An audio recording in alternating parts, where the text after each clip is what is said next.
And welcome to week 7 of History 311 Online Summer Edition. Coming to you today again from the home office, and this week, a busy week, week 7, we will study the era of the Cold War, including the big decades of the 1960s, 70s, and 1980s. For many students now in college, at least those in their late 20s or younger, the Cold War is truly a subject from history, having been born as they were after the fall of the Berlin Wall in 1989 and the breakup of the Soviet Union after. For many of their professors, on the other hand, including yours truly, the Cold War is a recent event that overlaps significantly with our lives and our upbringing.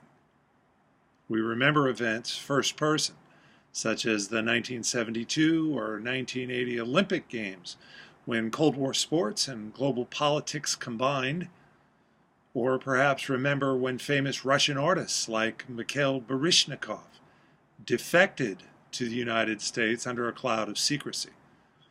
Today we would just say that someone simply moved to another country, but in the Cold War it was defecting. But whether it is learned from history books and movies or archived into personal memories, the Cold War continues to cast its shadow into the 21st century, especially as relations between the United States and Russia, who were the two Cold War superpowers, remain in our time conflicted and, as you've probably noticed, often tense. Despite what the name suggests, though, the Cold War was never just a single event or even an actual war, but rather it was a 5-decade freeze in international relations between the communist and non-communist world, especially Russia, or more accurately, the Soviet Union, and the United States, but also their allies as well, spread around the world and across continents. Complicating matters was the fact that China, the world's most populous nation, also had its communist revolution, though it remained outside the Soviet bloc of influence and often charted its own course, independent of the Soviets. And those countries that refused to line up on either side constituted a so-called third world of states spread across Africa, South Asia, Central and South America. These states often found themselves to be unwilling pawns in the global conflicts and contests between communism and non-communism, between the Soviet Union and the United States. The battlefields of the Cold War were sometimes actual military battlefields, though, as in Korea, Vietnam, and Afghanistan, for example, while at other times the battles were cultural and played out in venues as diverse as the Olympic Games or the World Chess Championships. We are taking a closer look at the justifications given by American policy leaders in the Vietnam War and how the American people came to question whether those justifications lined up with reality and whether the facts of America's war in Vietnam were being truthfully reported. In other words, whether America's credibility as a nation was secure. It is in this Cold War context that our assigned novel, Kurt Vonnegut's Slaughterhouse-Five, was written and situated. Generally considered one of the classic American novels of the post-World War II era, Vonnegut's absurdist tale of a traumatized World War II veteran who keeps coming unstuck in time blends satire and science fiction in a scathing critique of Cold War American commercialism, materialism, and bland middle-class conformity.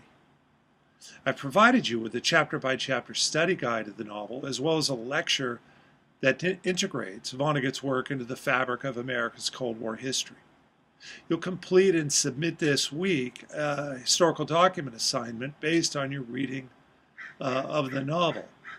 So I'd like to take a few moments here to further contextualize it in light of your assignment.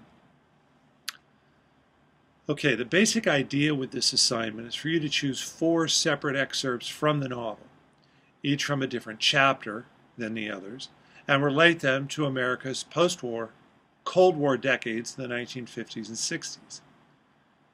Each of the four excerpts should reflect a different theme that you choose from the list of themes that I've laid out in your assignment directions. As listed, these themes are: 1. America's obsession with consumerism and material possessions.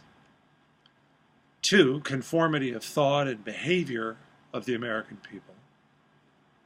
3. Lack of government, military, and/or corporate credibility and truthfulness. 4. Superficiality of middle-class American religious values and practice. 5. Anxiety and fear of Americans in the atomic age and Cold War era. There's a sixth thematic category as well. I simply label it miscellaneous, where you get to choose and define one of your own themes to illustrate if you like.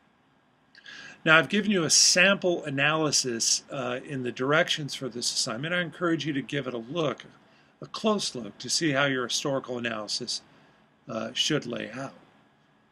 Most importantly, I want you to relate your 4 chosen excerpts and your 4 chosen themes to the material we've studied, including readings in your textbook and especially our recent lectures.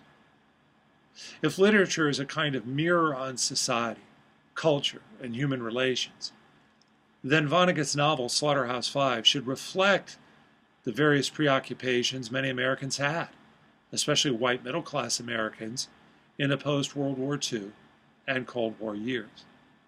Keep in mind that our general theme for this period has been credibility, that is, the basic truthfulness, or not, of America's political, economic movers and shakers.